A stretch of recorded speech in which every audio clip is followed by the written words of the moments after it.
I was thinking about Metroidvanias the other day, and I'm like, if someone explained the plot of the mechanics of this game or that type of game, I would say it is the dorkiest, lamest thing I've ever played. Because it's like, oh, you go to a forked road, you go left, and you go and go and go until you can't go anymore, and then you go all the way back, and you go this other one, and then you can't go anymore, but you find a rope, so you can go back to the first one. And then you can't go to 2 anymore, you have to go to 3, and it's just like it's chores. It's chores in like a big maze. Yeah. But I think like anything like that kind of does feel like chores when you explain it, because when you're doing it, it's like, this is rad, I love this. And then when you're explaining, because you're right, like a Metroidvania. I was playing Hollow Knight the other day, and I love Hollow Knight. Like, it's a great little game, and I love the art style and everything. But I had the same thought when I was playing it, where I'm like, I think like I'm going up until I hit a dead end, and then I go back down until I find another dead end, and I'm having a great time.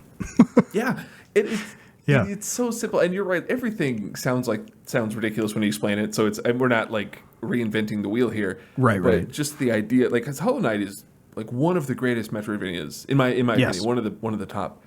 And you're just a guy bopping around, finding stuff and bringing it back. And I think, did you hear Silksong got released today? Today? Yeah, it got surprise dropped. Silksong.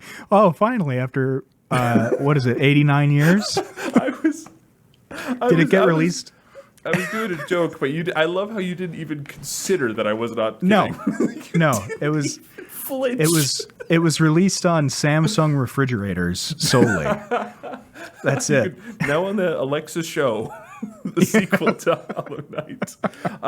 I don't. Here's the thing. I don't like manipulating and gaslighting and lying. That's not like my favorite thing to do. But the fact that you didn't miss a beat. No. There was.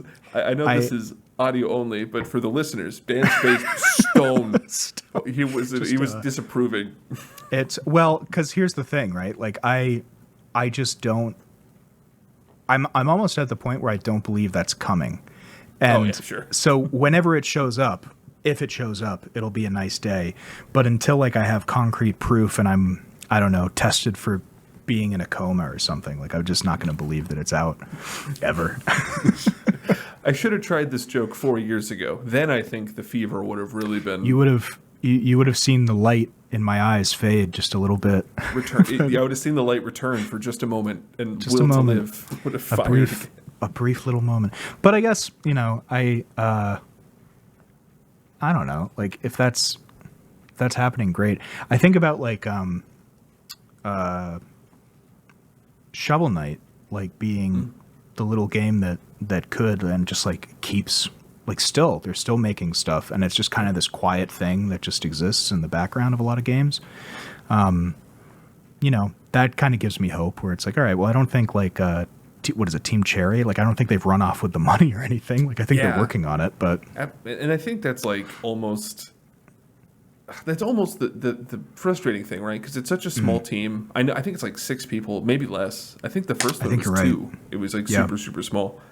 And like, I'm sure making a game is pretty hard. I love to play games and complain about them, but I'm be the first to admit it's probably tough. Yep. But like, you got to make them, right?